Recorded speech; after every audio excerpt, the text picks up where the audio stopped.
Hi, so I'm making this video because I had great difficulty finding any information about how to remove this microwave. It's Lamona HJA 7030.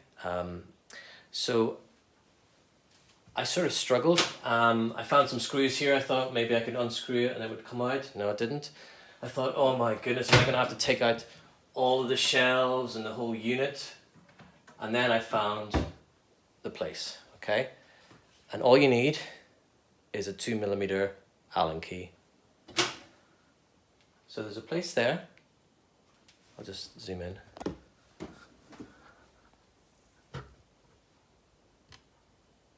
Okay, and all you need to do is just unscrew it.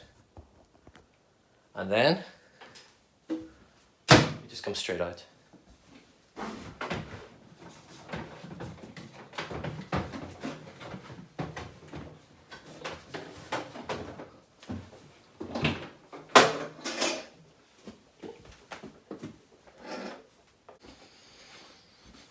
There we go. Hope that's helped.